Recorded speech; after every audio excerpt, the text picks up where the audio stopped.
Hello girls, gays, and non-binary babes. Welcome back to my channel. If you are new, welcome. My name is Boston.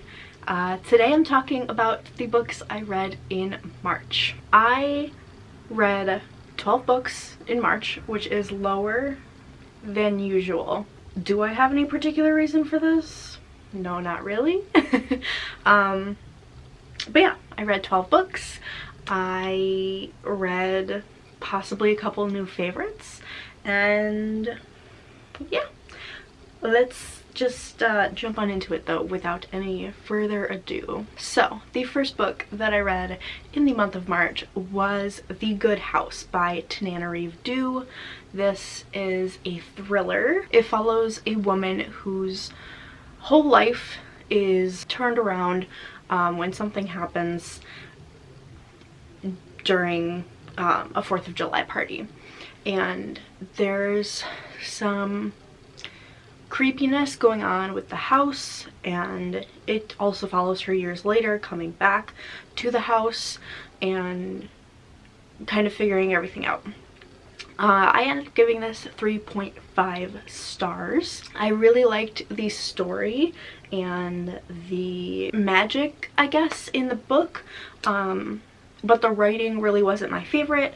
It just didn't really click for me, so 3.5 stars, but I did still like it, and I do think it's a pretty good thriller. Obviously 7 out of 10 is not a bad rating at all, but yeah, I don't have much to say on this just because I liked it, but it just wasn't my favorite. So the next book I read was a favorite, and that would be Moon of the Crested Snow by Wokishag Rice. This is a thriller, horror, dystopian, and it takes place in Canada, and it follows an Indigenous Canadian community and how they deal with this strange thing that is happening to the world. And it's a very quiet horror. It's not really in your face or anything, but I love the, I guess, mythology in this. If you know me, you know I love cryptids, and this does mildly feature one, and I loved it. Yeah, I ended up giving it 5 stars. Probably my favorite book of the month, and oh, y'all need to read this. Like, it's good. If you like horror but you're not like, if you get scared easily, probably try this one because it's definitely more on the quiet side, but it's still really eerie and so good. Next, I listened to the audiobook for The Conductors by Nicole Glover. This is about a woman and her husband. It's fiction, right? So it's set in this world where there's this whole magic system, and this woman and her husband helped people escape slavery, Jesus Christ, before this book had started, and they are like they're like a team, and there's like magic, there's like a whole murder mystery thing going on. Again, if you know me, you know I'm not a huge murder mystery person. I did like this though. I ended up giving it 4 stars. Plot really just didn't interest me because I'm not a big murder mystery person, but I did really like the romance in this. It's kind of like a marriage of convenience to something more. I loved it. It was awesome, and it really made the whole book better, in my opinion. It made me want to continue reading it even though I wasn't interested in the plot, so I think that's saying something. So the next book, sorry for all the lighting changes, it's cloudy out. The next book that I read was Yellow Jasmine by Caitlin Starling. I did not know that Caitlin Starling was putting out a book in between The Luminous Dead and The Death of Jane Lawrence, but you know, I'm not complaining. This is a gothic horror following a woman who owns this like merchant ship company, and It's a novella. It's very short. She arrives in port and then there's this mysterious illness going around and she thinks it's her fault. Very gothic, very dark, very atmospheric. I was confused at some points though, so that's where it got me. I was a little confused. It was a little bit hard to follow at times, but I did end up giving this 4.5 stars, so I still really liked it, mostly just like the atmosphere and gothicness of it. The next book I read was an ARC, and that is My Heart is a Chainsaw by Stephen Graham Jones. Y'all, this man did it again. He did it again. So I loved The Only Good Indians. It was one of my favorite books of last year. My Heart is a Chainsaw was very highly anticipated for me, and I'm so happy I got an ARC of it because it was phenomenal. I ended up, hear me out, I ended up giving it 4.5 stars. But the only reason for that is because I was a bit confused at times. Same with Yellow Jasmine, but I think if I go back and reread it at some point, I will like fully understand it and be like, okay, that makes sense now. So it was just kind of like in the moment for me. But I'm sure you're wondering what it's about. It's, what are my bangs doing? It follows a girl in this small town, very small town, that is slowly being gentrified, and it's just so weird to explain. So basically she's a really big slasher film buff, and she loves her slasher films. She knows like anything there is to know about them. She finds herself in the middle of a slasher, and oh, it was just so good. The ending especially, it was so gory and disgusting. I loved it. I loved it. And I truly think that Stephen Graham Jones has written another classic horror book. Like, it's gonna be a classic instantly. I just know it. Oh, it was amazing, and I can't wait to reread it because I know I'm gonna give it a full 5 stars. And yeah, it was really good. The next book that I have is The Girls I've Been by Tess Sharp. This is a YA thriller following a girl who was raised by her mom, who is a con artist, and she was raised to be like her assistant. It follows her growing up and her in present day, where she is stuck in a hostage situation at a bank, and she's stuck there with her girlfriend and her ex-boyfriend, and she has to figure out a way to get out of it. I ended up giving this one 3.5 stars. I did like it, but I think it would have been so much better had it been adult. I think that it could have, some of the things could have been a little bit more fleshed out. Some of the more like not YA things, instead of being kind of glossed over, they could have been fleshed out, and I think we could have gotten a little bit more blood maybe. I don't know, I think it would have been fantastic as adult. That's my only real complaint. Maybe it's just me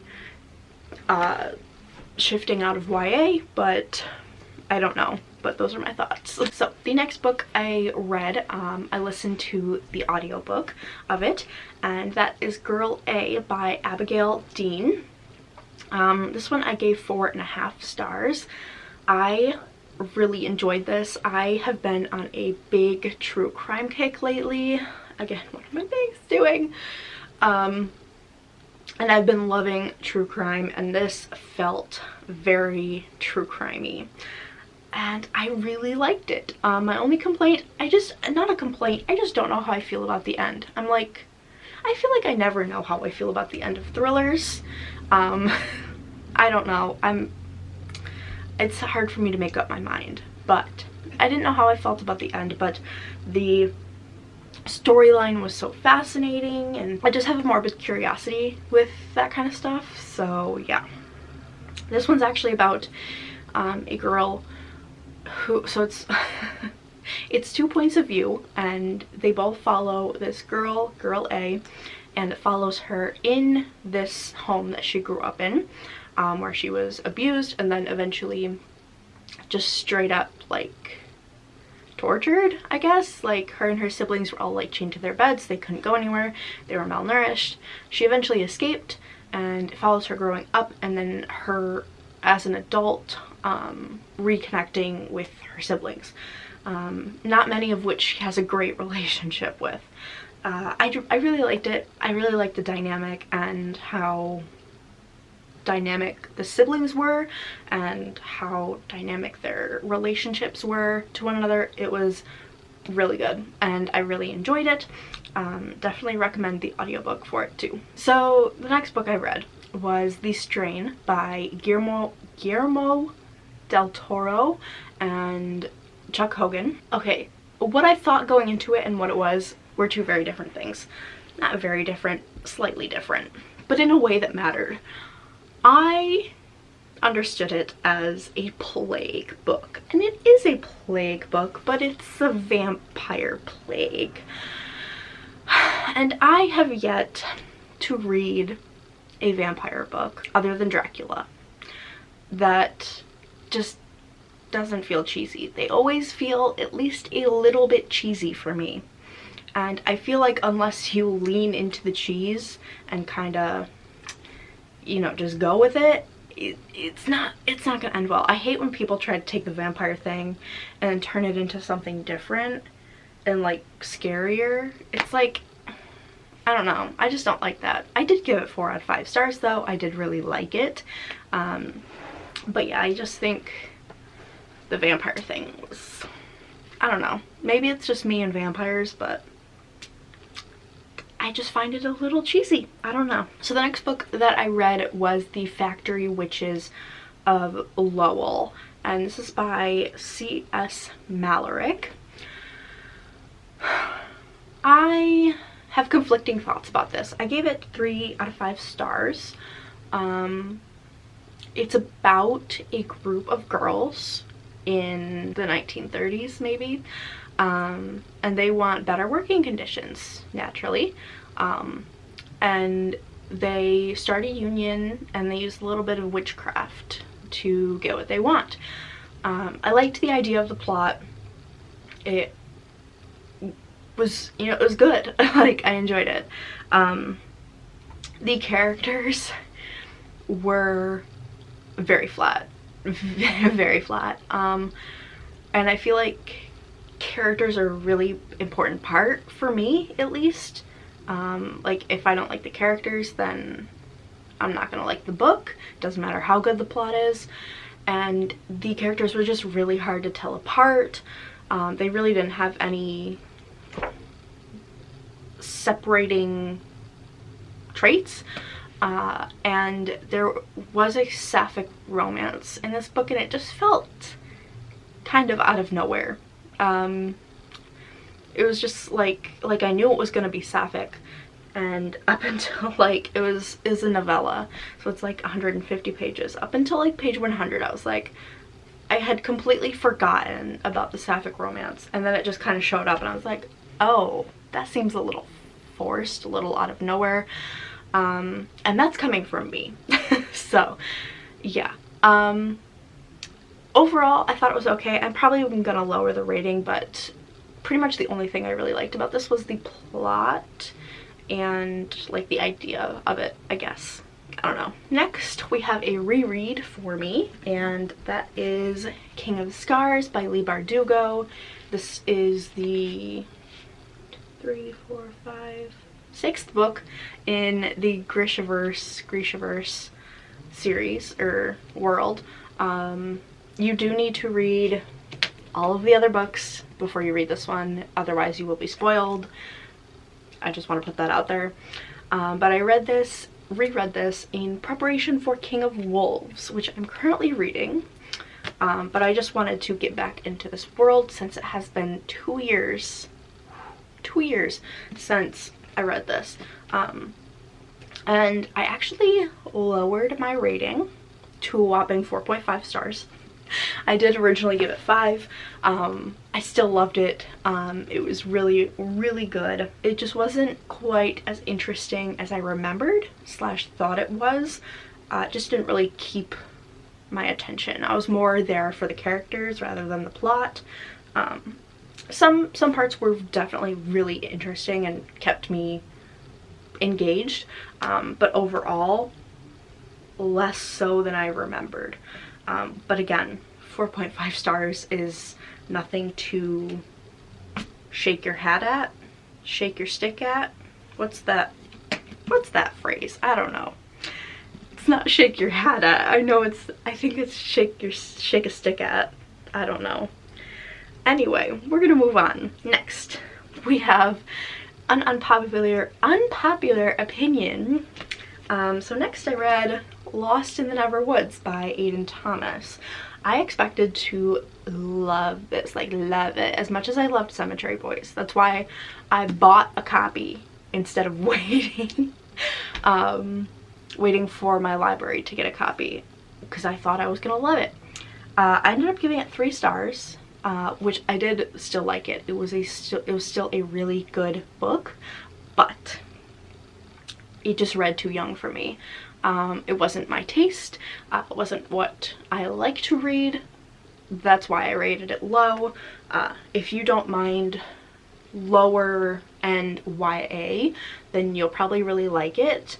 Even if you're not a big fan, you still might really like it. But it just read younger, and I feel like you can tell that Aiden Thomas actually wrote this one before, like years and years ago, before Cemetery Boys. It definitely feels like no offense to Aiden Thomas, love him, he's great, but it just felt a little less than Cemetery Boys. Just my opinion, don't come for me.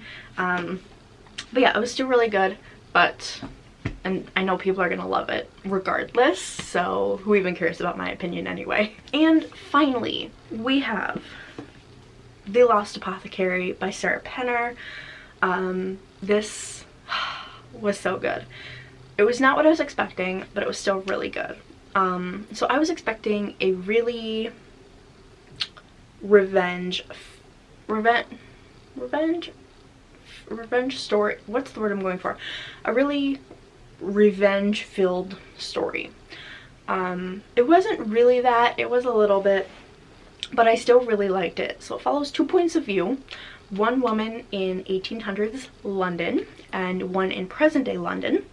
And in 1800s London, our main character is running an apothecary, but in the back she sells poisons to women who want to poison their husbands or brothers, whatever, for women who want to poison a bad man in their life.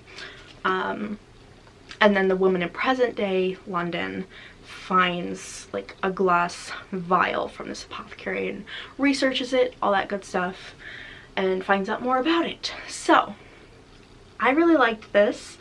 You can't convince me that this is not based on Julia Tofana. It 100% is, even if the author doesn't know it. There was like a historical note that didn't mention anything about it, and I was shocked. Like, how is it like so close to that story yet not inspired by it? But whatever, like, I'm not trying to say the author's a liar or whatever, but if you know the story of Julia Tofana, then you know it's very similar to this. And I really liked it. I give it 5 stars. I really liked that the 2 timelines really paralleled each other and mirrored each other, and it was really interesting. I loved the twist. I was shook, not shook, but like, I was like, oh dang, okay, that's a good twist. I would not have seen that coming, which I'm easy to shock, so who knows. But I did really like it, and I do highly recommend it. It was wonderful. It was wonderful. So that is my wrap up for the month. I guess I did not talk for a short amount of time as I thought I did, because we are at 27 minutes right now. But I'm gonna go. And I hope you guys enjoyed this video. If you watched this far, leave me a yellow heart in the comments, or say hi if you feel like it, or tell me, you know, a favorite book that you read this month, whatever you want. But yeah, thank you so much for watching, and I will see you in the next one. Bye bye.